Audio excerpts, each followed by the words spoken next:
opening in 1985, Les Miserables has become something of an institution here in the West End.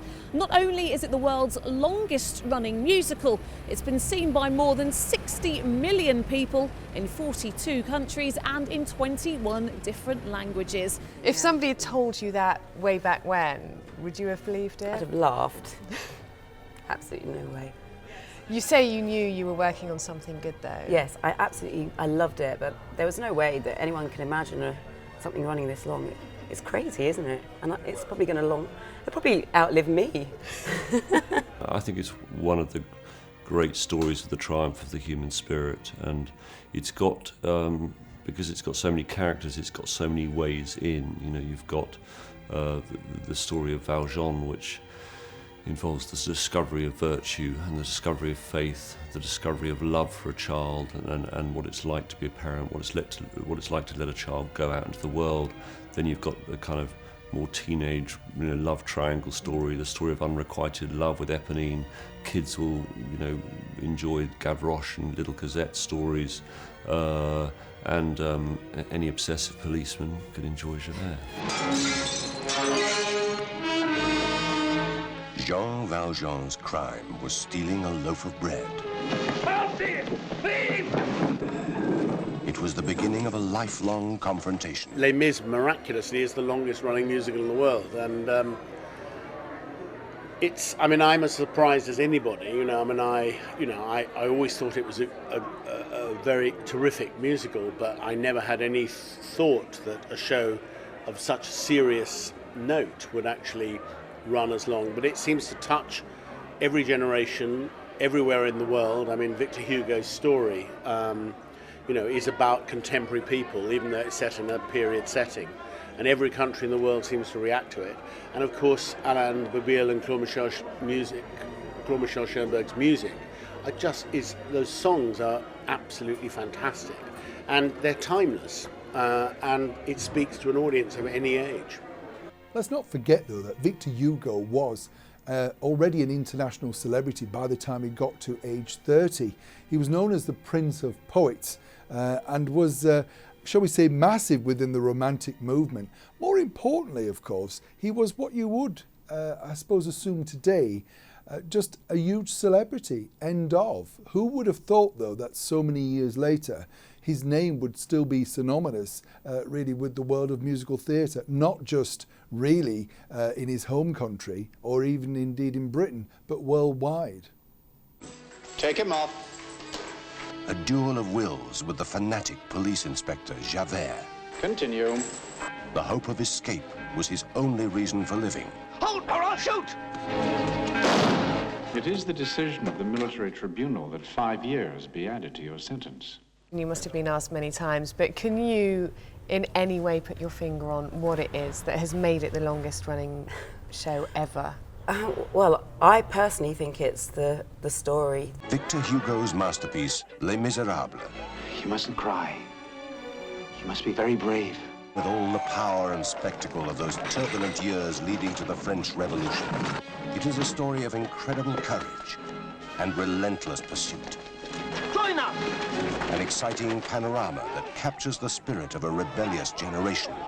It's the most interesting universal story, and it touches everybody. And I remember watching some of the scenes that I wasn't in way back before it went on, during rehearsals, and I was sobbing my heart out.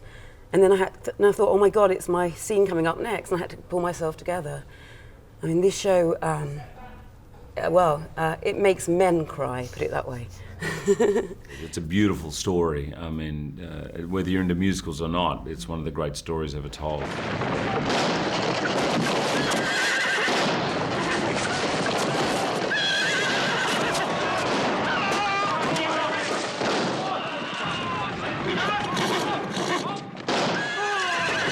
The crowning point, really, for Victor Hugo's masterpiece, Les Miserables, really started way back in June 1832. He was sat in a park, relaxing, heard a rather strange noise at first, found out that it was gunfire, which then led him into the June Revolution, which of course then formed the basis of possibly his best and most famous idea. You, join us today. Together we will lay our hand on the sword hilt of God and shout, down with the Bourbons, down with the monarchy. It was the first lesson I learnt, is that it doesn't matter how good the songs are, if the book isn't really strong and that the songs don't grow out of the book, you don't have a good musical. Victor's first full-length novel was one that we know by a better title now, but when it first came out it was known as Notre Dame de Paris, which then in turn became, of course, more famous as The Hunchback of Notre Dame, being remade so many times, most famously, of course, by Hollywood in the late 30s with Charles Laughton. But that really did open many doors for Victor, and he became even more celebrated, if that were possible. Now, just to put this in sort of a bracket, if you like, Paris and France in particular were already in the grip of something rather dramatic themselves.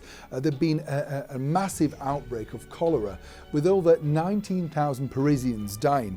Now, some people thought that this was really set up by the government as one of those mad theories, you know, because they were trying to poison off, for want of a better word, some of the lesser desirable residents of Parisian society, the underdogs. And this, of course, then fascinated Hugo himself, giving him even more spark to an already dramatic story.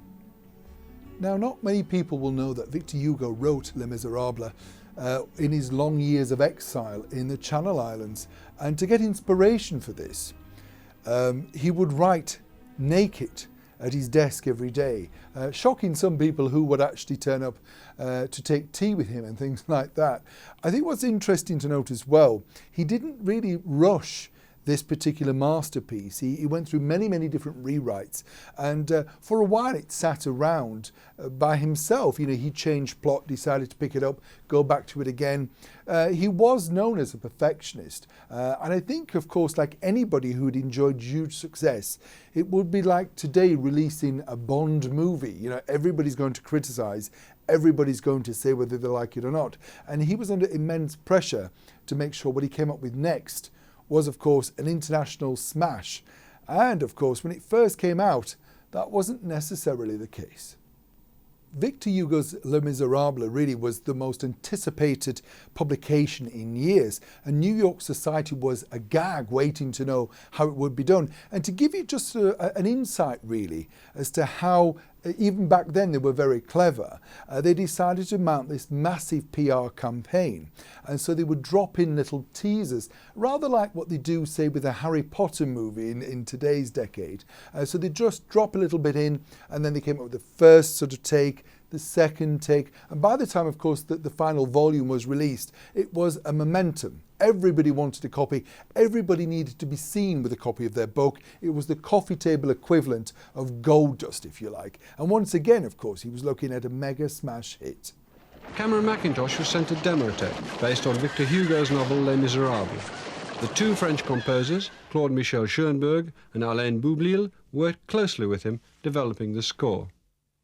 We never go ahead with anything unless all three of us absolutely agree on every step of the way. I think that whole But I cannot do it without the first part. Oh, because you can do It's like a safety brake, that if two like something and the others doesn't, it means that actually we haven't got the right solution, and we then carry on until we find a third solution. When Victor Hugo passed away in May 1885, he was considered a national hero. Over 2 million people mourned at his funeral. But this is the interesting thing. The theme, of course, throughout Les Miserables is all about social injustice. And he'd requested that he wanted a pauper's funeral. Sadly, though, for him, that wish was not carried out. And he became, if possible, an even bigger cultural, literally, and of course, celebrity icon. When I first heard it was called Les Miserables, I thought, I don't know if that name's going to work. And so we called it the Glums. And now, you know, Les Miserables is the name that everybody knows worldwide. And even if you don't speak French, you know the name. Since the publication of Les Miserables, there's been no less than 48 operatic versions. But the version really that we know and love today actually started out way back in 1980 as just a simple concept album. Can you not actually get that with a slightly different rhythm? Because that's got the menace that you're talking about. I think a producer shouldn't write for writers. I don't think directors should do that. The writers and lyricists of the wonderful concept album were allegedly inspired by another British phenomenon, that of Lionel Bart's Oliver, the record-breaking musical. Apparently they were sat down watching it in a theatre and particularly taking interest in the Artful Dodger. And as they were watching Oliver unfold on stage, they decided how they could almost see Les Miserables taking shape in their own musical opera themselves, simply by just watching Oliver. Now, who would have thought that a simple project like Lionel Bart's Oliver, which also had its own problems, just like Les Miserables, would explode from just an afternoon matinee? We are there to complement the writer's imagination and to bring that writing to its best fruition. What I'm very good at is saying, this bit's dull, this song does not sort of come to a proper climax. And I'm just fascinated about how the writing develops, and how that you take a basically good story and you make sure that the graph of emotion throughout the evening is hit exactly right. 3 months after the concept album had topped the charts in France, someone decided to take the rather risky venture of taking it to the stage. Once again, the critics were less than nice about this particular new musical, but word of mouth took off once again, making the 3-month run a sellout. Of course, by this point, other people were taking notice, not just in France, but around the world. That's the thing that I always aim for my productions, that once the audience settles down, the first thing you've got to do is in the first 5 minutes is to tell them the language of the evening that you're going to use. Way back in 1980, the first original concept album of Les Mis was released. It topped the charts without really much promotion, and 3 months later they decided to stage the very first musical version based on the concept album. This just broke box office records, with over 1 million plus people wanting to see the production. Then, of course, this was brought to the attention of who we know now to be the super producer, none other than our very own Cameron Mackintosh. But it would take him quite some time before he could turn it into the British phenomenon that we know and love and take it around the world. But when he first heard the concept album, he thought there could be something in it. Of course, he had no idea, just that something would make him very, very rich indeed. Okay, 1, 2, 3, whoa!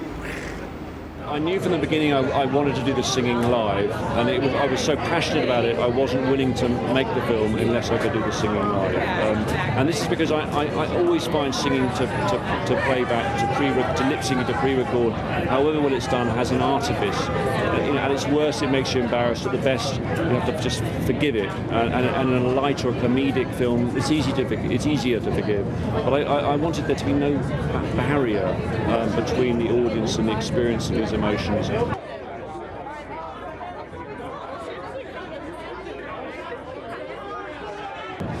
In terms of how it was made, it was a truly British production. The internationalism was, really in the cast. Was I one of the best people in the world who would do this? That doesn't mean the British are the best singers, but I needed to look a little further afield.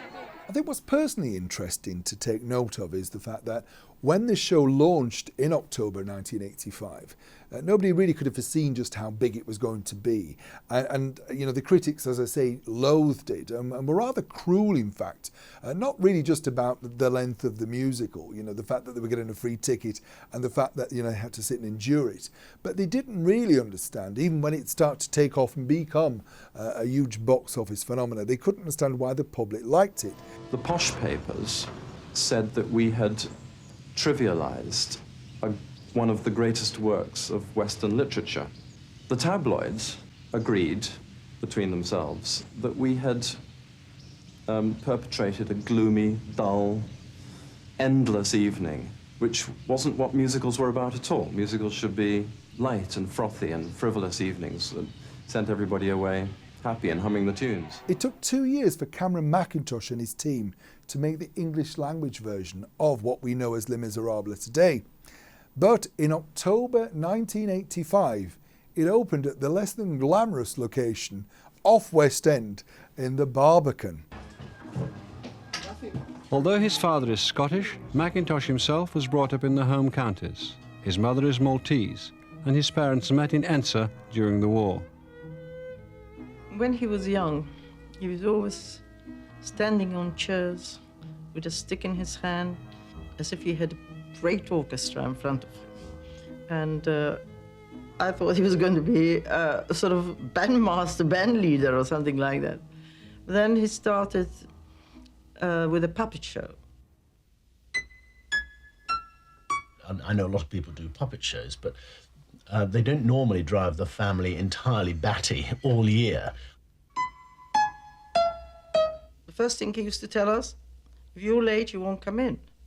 So I say, well, if we don't come in, you'll have no audience. He said, never mind, every show you must be on time. I just finished playing a performance, a matinee performance of Salad Days, and the stage doorkeeper came to my dressing room and said, excuse me, sir, I'm sorry to bother you, but there's a lady at the stage door with a little boy, and she says that he absolutely insists upon seeing you.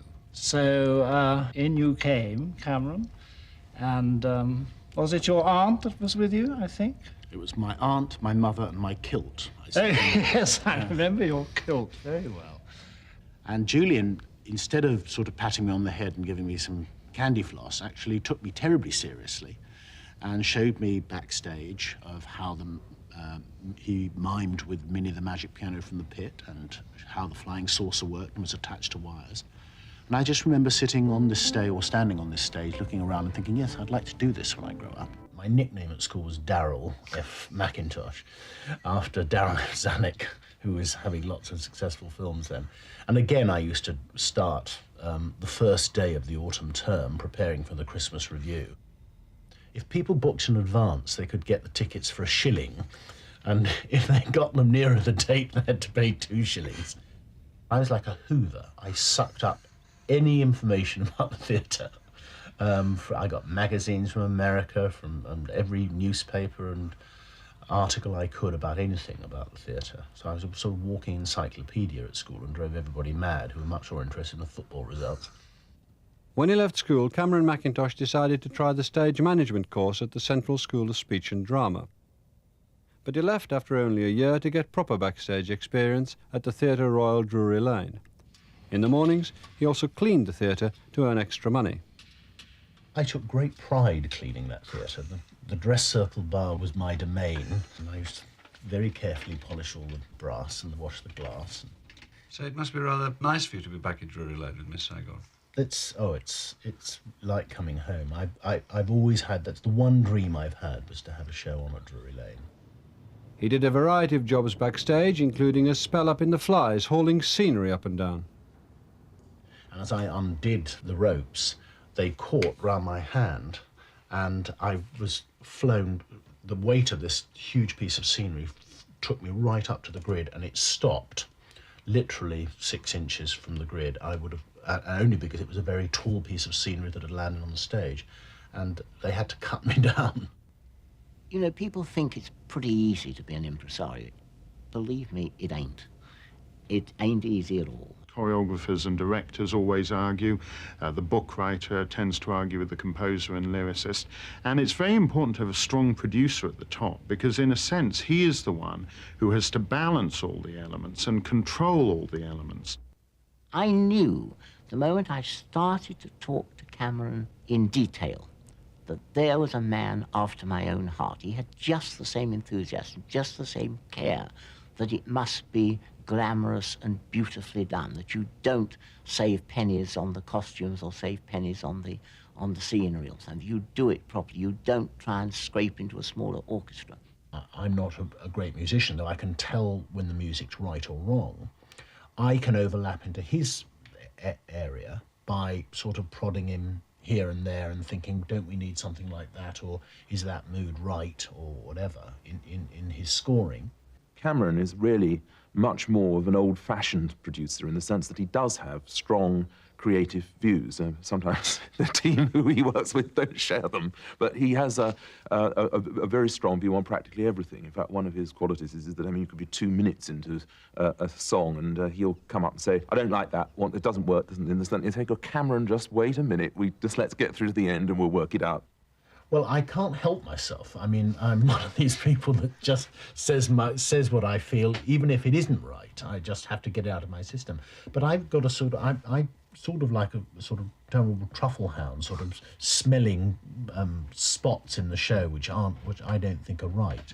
And I just keep on and on and on until they just to shut me up. They'll go away and at least think about it. He had one complete set of orchestrations made, and then he decided that he didn't like them. It wasn't right for the show. He got rid of that orchestrator and hired another orchestrator who then did 2 more dummy runs of orchestrations. I had to scrap an entire concept album, which cost over £300,000, which went down the Swanee, but it was worth it in the end. Have you ever seen a zebra and a giraffe in the jungle? I mean, they wanted for love, but I have last year, and I can tell you. To a certain extent, now we live in a world that's divided into 2. Stephen Sondheim gets all the critical acclaim, and the shows that Cameron Mackintosh and Andrew Lloyd Webber do are derided as tourist schlock. And producers' reigns as kings of the theatre coincide for the amount of time that the public's taste also happens to be the producer's taste. And when that changes, then no matter how successful you are, you go out the window. As has happened to David Merrick, as has happened to Harold Fielding, and which one day will happen to Cameron Mackintosh too. One thing when I started off, I was given a book about Cochrane called The Showman Looks On. It's an autobiography, and one thing stuck early on in my life.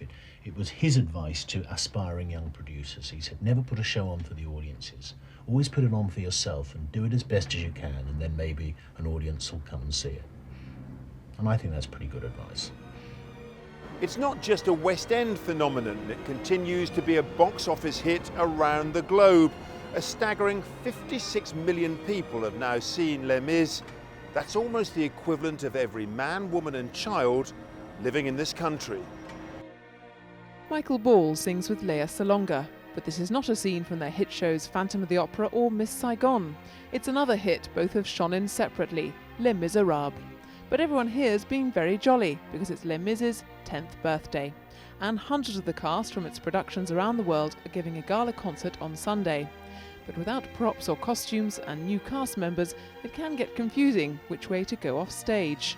But everything should be smoothed out by Sunday, when thousands of adoring fans descend on the Albert Hall. The seal of making this successful was the fact that it won Best Musical at the Laurence Olivier Awards in 1985. For them, that suddenly really had a bit of a clout, and suddenly people decided to take notice.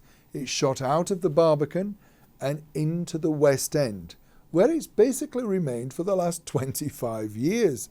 And when you think about it, it just goes to show that even though, people would say, oh no, the theme is not very good and it's not a warm sort of topic.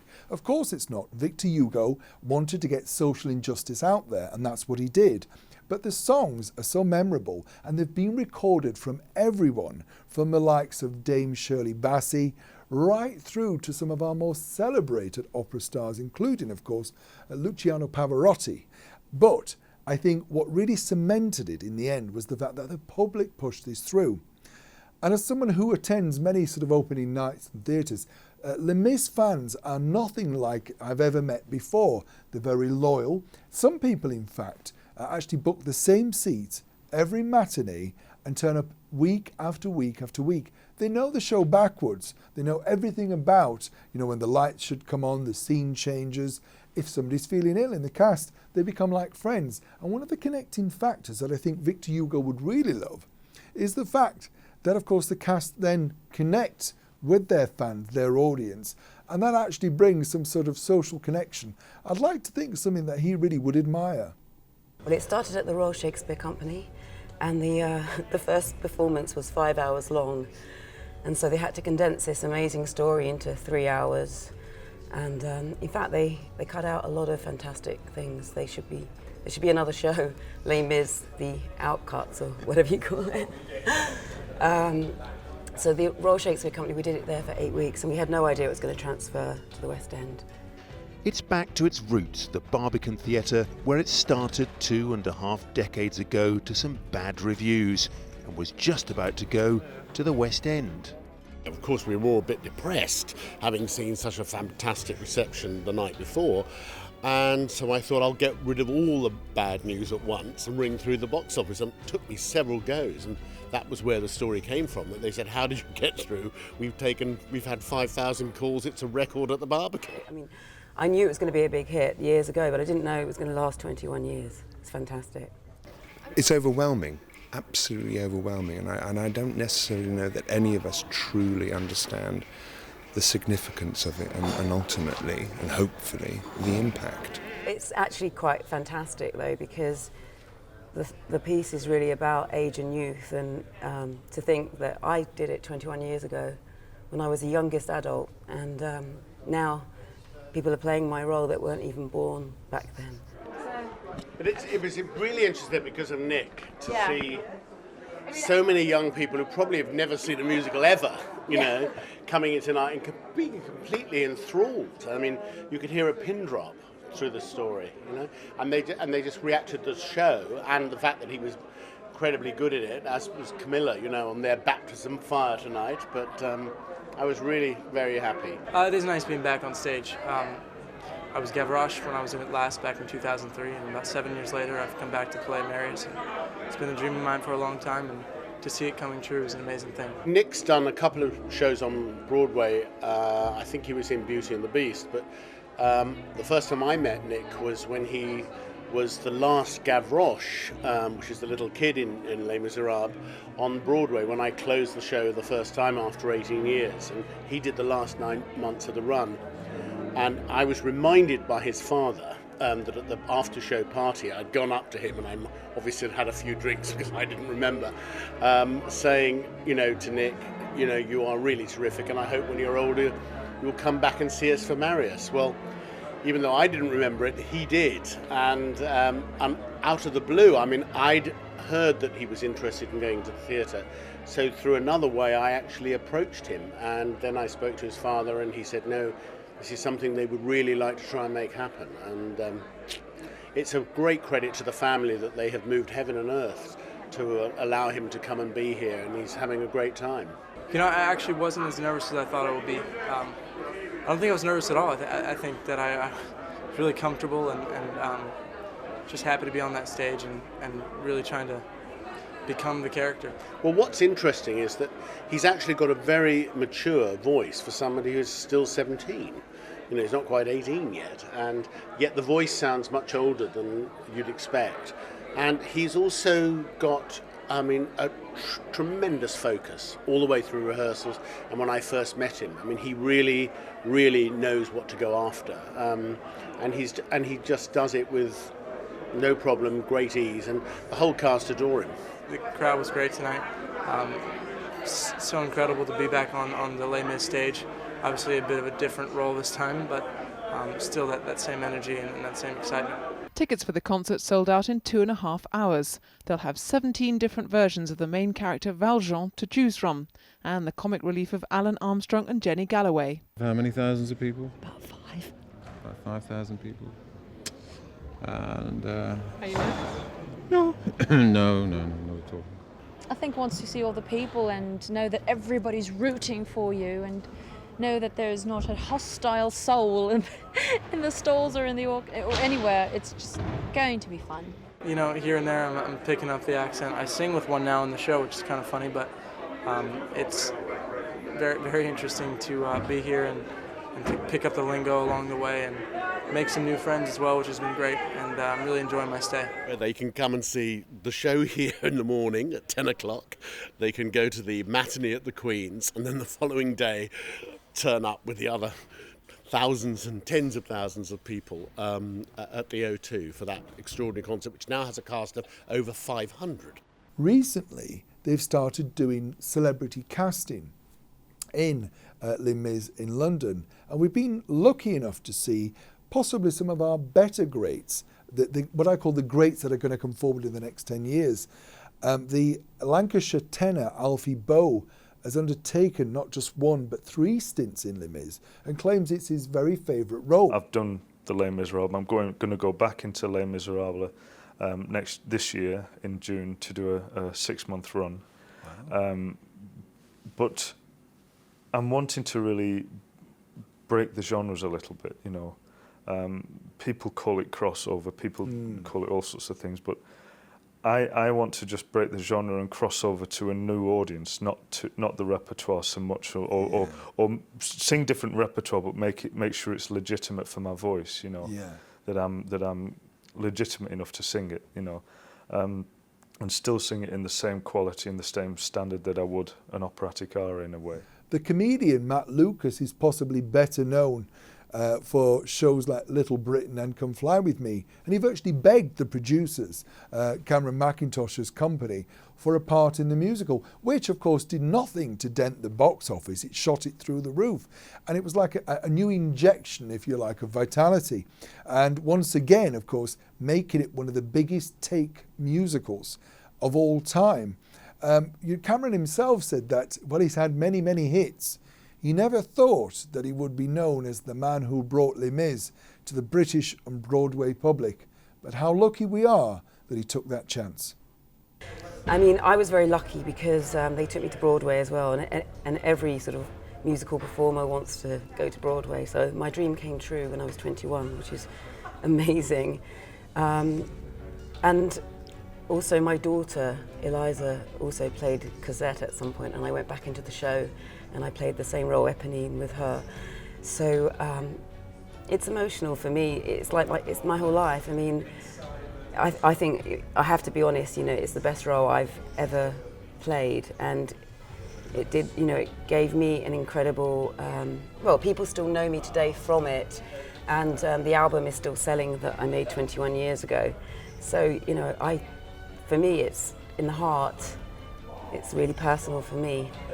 Now, amongst many of the awards that Les Miserables has picked up, this, to me, would be the biggest compliment. In 2004, Her Majesty the Queen asked the cast and everyone connected to the show to stage a very special version at Windsor Castle for then President Jacques Chirac.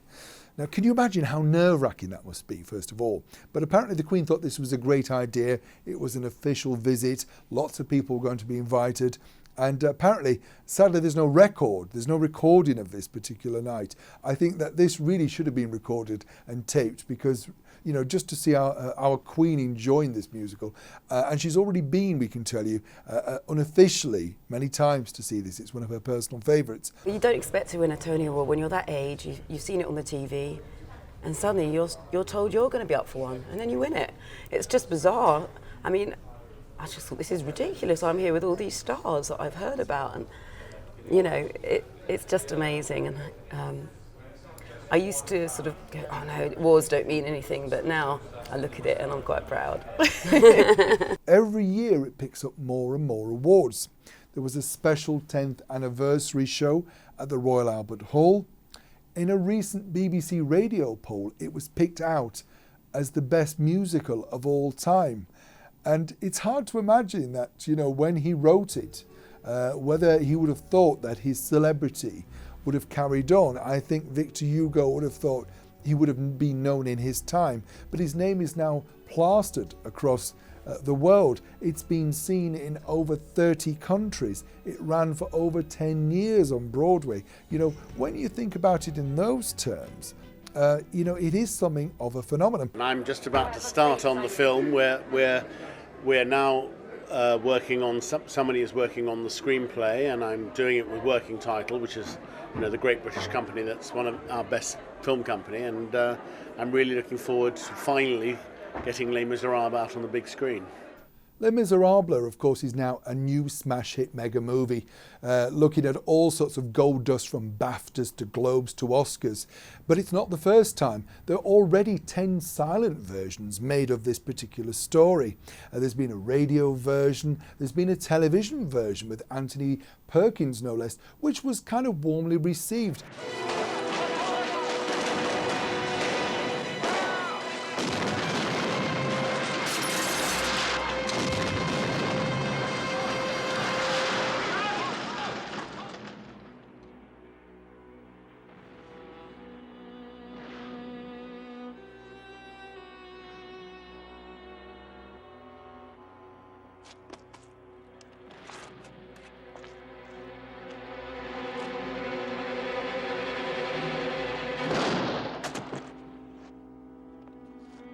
It's one of those stories that time and time again people re-look at and think they can retell, but nobody really could have even predicted or had the slightest hint that the stage and Broadway version, the West End, should I say, Broadway version, would be so phenomenal. And of course, you know, when people said, first of all, when it opened in London, how could you possibly think you're going to have a smash hit with a title which is basically all about being miserable, Les Miserables? How wrong they were. The film will actually use the music, the wonderful music from the show, but tell the story in cinematic terms. I mean, what we have here is a wonderful theatrical version, but you know, the cinema, we will reinvent it yet again to tell it for the cinema. What was fantastic on this was the chance to reunite the original creative team that created the musical. So, you know, I wanted to create a new song for the film that was inspired by the novel, which talks about the extraordinary epiphany what Jean Valjean has, when he feels this incredible love for this child that's come into his life. And so I asked Claude Michel Schoenberg and Alain Boublil if they could come up with a new song, and I had Claude Michel, Alain, and Herbie Kretzmann, the lyricist, you know, writing a new piece for me, and that was incredibly exciting to get to work with the original composer on the musical. Russell, I'm Poppy. What a pleasure to meet you. Cheers. What's your name? Poppy. Hi, Poppy. How are you? I mean, the film was truly beautiful. I cried all the way through it. I loved it so much. Now, I would love to know, what was your first experience of Les Mis? I saw it here in London, but I didn't see it until Cameron and Tom were already making the movie, and they talked to me about it, and so I was on my way to Italy, actually, for a friend's wedding. And so I stopped in to see it, and we had a couple of meetings about it. What was the biggest challenge going into the part? Well, I think the challenges actually unfolded as we went along, you know. It wasn't quite clear how challenging it was going to be at the beginning, because it's very easy to say, oh, and by the way, you're going to sing every take. But then the actual reality of doing that and the discipline that has to come into your life to keep yourself available every day and your voice available, you know. And Tom, as a director, is greedy, you know. He'll shoot and he'll shoot and he'll shoot, and you know. And every take we did was the full length of the song as well. So, yeah, I mean, you know, ultimately though, this was an incredibly enjoyable experience. I grew up with my mom performing in the show, in the first national tour. She understudied Fantine. So actually one of my first memories of seeing the show is seeing my mother play the part that I play in the film. I saw it when I was beginning to think about making the film, and then I saw it 4 or 5 times. And what was extraordinary is after the second time, the melodies were just in my head, and that was it. I mean, for the last year and a half, they've just been going round and round and round. I mean, they were extraordinarily addictive. Isabel Allen! A year ago, she was performing on stage at school. She's just so gorgeous. It was her first movie. She has no idea how brilliant she is. She's just so natural. It may be a lot for a 10-year-old to take in, but Isabel looks set to walk many more red carpets in the future. We did everything in one take. Yeah. Tom left a few of the songs, especially the solos, kind of in one long continuous take, or did very, very few cuts in it. But what he did was he filmed most of everything from a multi-camera approach. which meant that you could do a whole take knowing that the entire performance was captured, because it would have been very hard, I think, especially with the singing being live, to go from one take to another. Like, an hour can change your voice, you know? It's the time of day, the barometer, there's so many factors. So Tom needed to be able to capture all of the performances live in order to edit in a way that wouldn't become distracting. I didn't want to make the film if I didn't have my Jean Valjean, and Hugh came in and made me realise that I could make this film. I mean, because my shortlist was one person. I mean, who else can sing at that level, act in such an extraordinary way, is a bona fide film star in the old sense, could carry a film, has the requisite strength to play a famously strong man, but also has the grace and kind of spiritual gentleness that the character needs. It's Hugh Jackman. Tom Hooper, first day rehearsal, said, I need you, actually before then, he said, I need you unrecognisable. He said, if people recognise you, I want them to think you're sick in real life, so I do my best. He went on a really hardcore journey to try to physically capture what it'd be like to be a convict of 20 years standing. He lost 30 pounds of weight.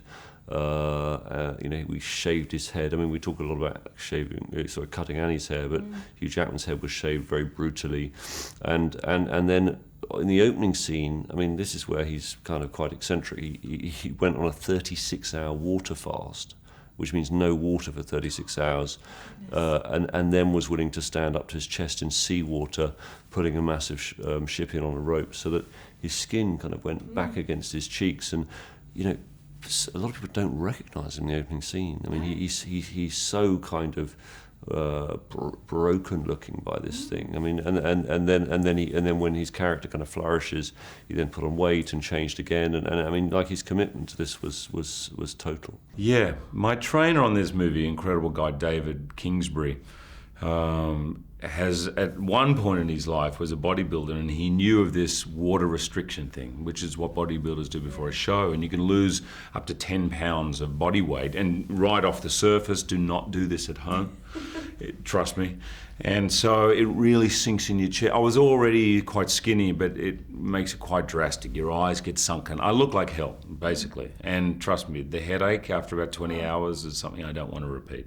I was in Stratford doing Coriolanus, and I received a phone call from my agent telling me that I would be playing the eponymous hero Thénardier singing Master of the House.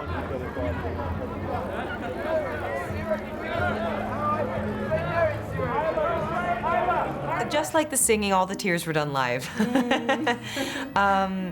They weren't mine. I mean, I was definitely in a fragile place that day because my hair was going to be gone. But no, I really did try to kind of stay with Fantine. And Victor Hugo has this wonderful passage in the book where he talks about Fantine really didn't want to cut her hair, and how she receives a letter from the Thénardier saying that Cosette doesn't have a skirt for winter, she's going to be cold. And she sat there crumbling the letter in her hand for an entire day, and then just like around sunset goes down to the wig maker and says, take it, how much for it? He said 10 francs, and she says, cut it off then. And she sat there and trying to be stoic, thinking, I'm clothing my child with my hair. And I just kind of tried to bring some of that grace into it and not just have it all be about me. For me, you know, any physical transformation that you undergo is obviously going to be difficult, but I couldn't take it too seriously because it was my idea to lose my hair, and it was my idea to go to the extreme physical place that I did for this, and I did it for my job.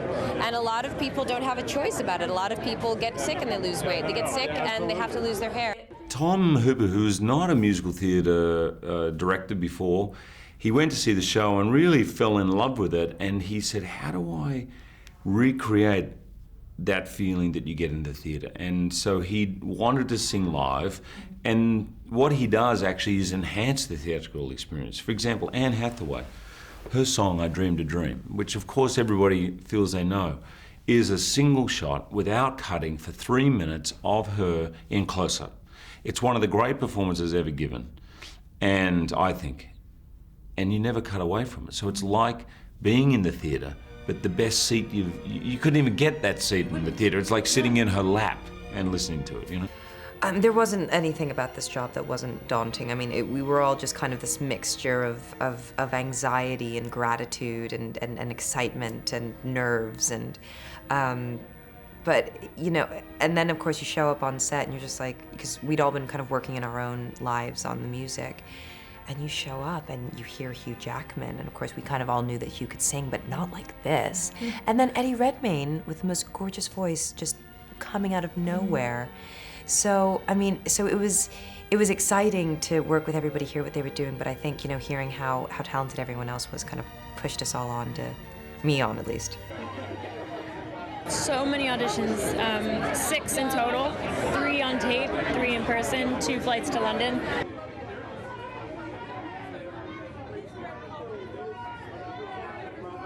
You know, 60 million people have seen it around the world. Londoners have taken it to their hearts from the very beginning.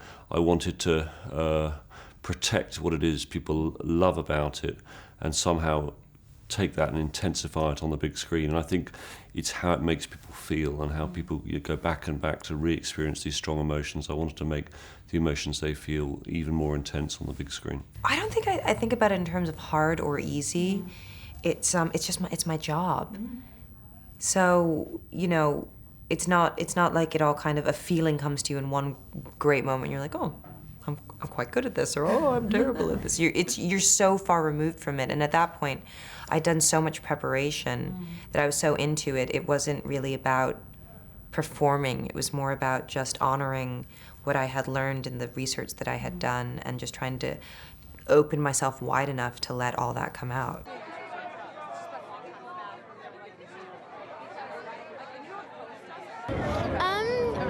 Really amazing to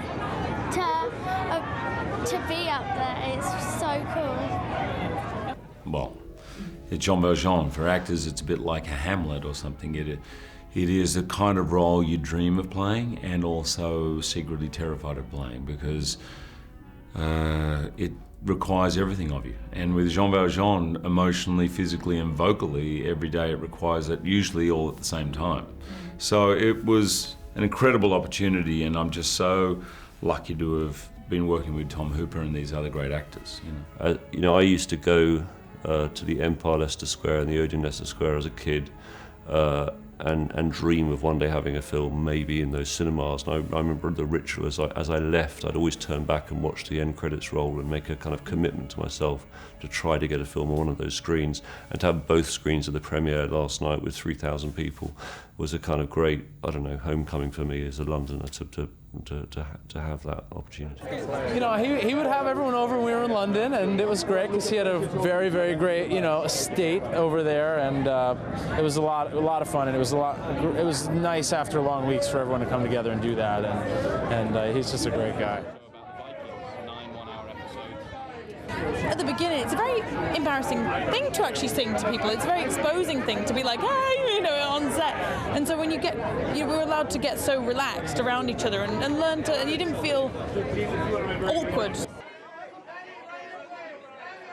There have been subsequently some wild singing parties. We were down in a pub in New York the other day, and Russell's mate with a guitar, and we were all singing songs. I've never quite got over the fear factor of it, but it is quite entertaining. Do you know what? I feel so proud to be a part of this. It was so odd. Last night we had the premiere, and we ended up driving back to it. There was a party afterwards, and we sort of drove through Leicester Square and up Shaftesbury Avenue and past where Les Mis is on, and there in the Palace Theatre where it used to play. I have so many memories as a kid of walking up and down those, just wanting to, you know, maybe be an actor, but it never was in my wildest dreams that I'd get to be a part of it. So yeah, I feel very privileged. Dream to dream, it came true. Oh, Yeah. it's so cheesy. Yeah, that was, but it was. It may not have been the first person to say. See, Russell loves a sing-along, and if you ever get invited to his place for a party, Lucrezia, Yeah, I'm sure. right after you do David Letterman, then make sure you take a song, because he gets everyone singing. Oh, really? Yeah, but it was a great way to let off steam. I mean, we were all. You were not allowed to sing any of your songs from your repertoire in the musical. That was the only rule. It's, you know, it's easy to see why Eponine loves Marius when he looks like Eddie Redmayne, you know? But then equally it's easy to see why he loves Cosette when it's Amanda Seyfried, to be fair.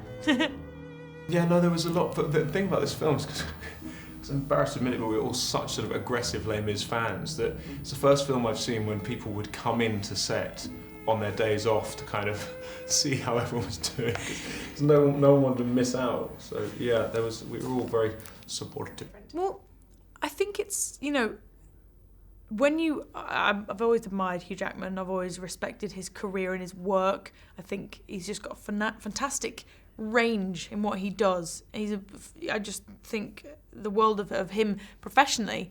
And so then, you know, I was thinking, well, no, you know, when you meet someone who's almost like an idol and you think, well, they're never going to match that expectation. Well, here's the thing with Hugh Jackman. He didn't match it. He raised it. I just didn't think somebody could be so cool with all the success he's had to be the most level-headed person. He is so calm on set. He's like, hi, and he's lovely, and then it's like, action, poof, and this like character bursts out of his soul, and it's like, wow. And for me, that's inspiring at the beginning of my career to meet somebody like that who's got that perfect balance. I look at, you know, he's inspiring to me, definitely. I spent the most time with Eddie, I think, yes. And who did you bond with the most, would you say? I guess Eddie. I guess I bonded. No, I don't know. Yeah, I guess Eddie. For the most part, I bonded with Eddie and Samantha. But we all kind of had, I mean, we all had scenes together. And throughout rehearsal, we were able to kind of get to know each other and bond through like the terror of singing live, and also the fact that we were all major Les Mis fans, and the fact that we all worked like our asses off to get the roles. So, but I guess I spent the most time with Eddie and Samantha, and it was a nice little group.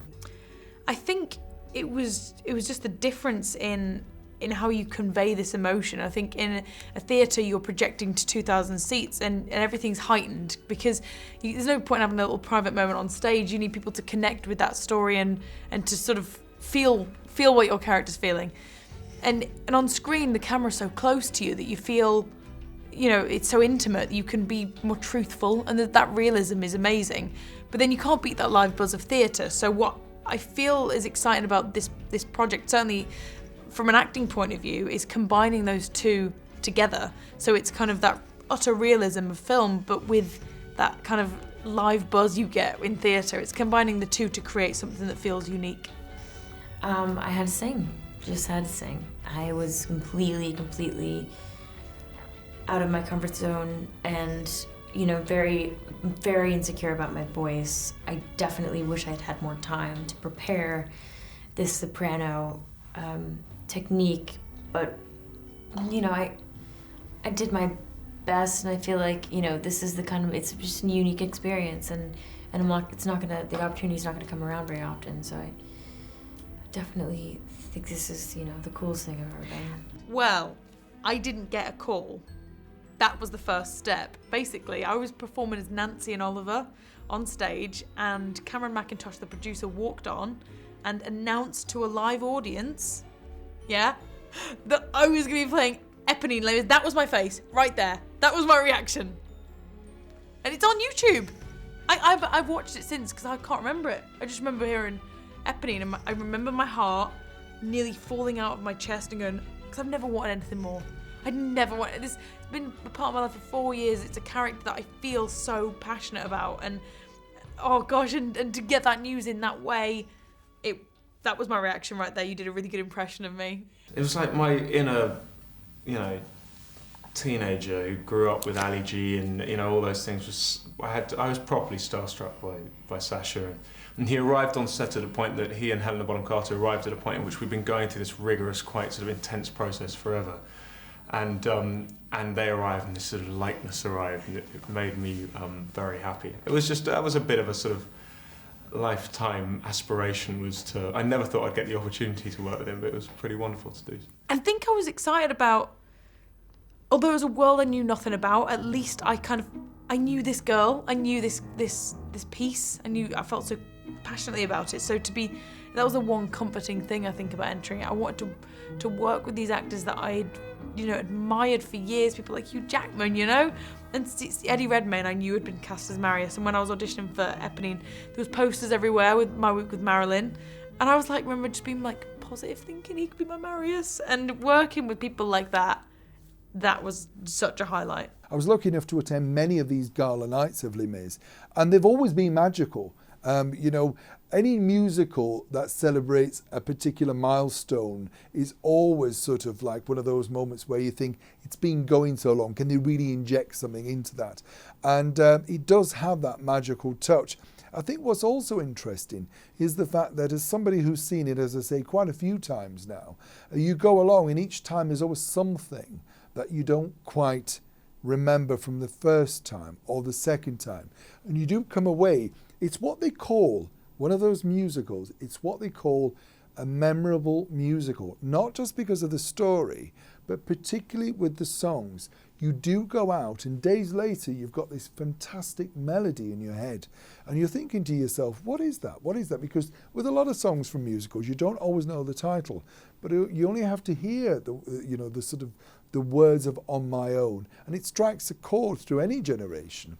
And I do kind of think that that's why it's been covered by so many people. So many people resonate with the lyrics and the beautiful melody of many of the songs from the score of Les Mis, and I think it will go on for many, many years in people's minds.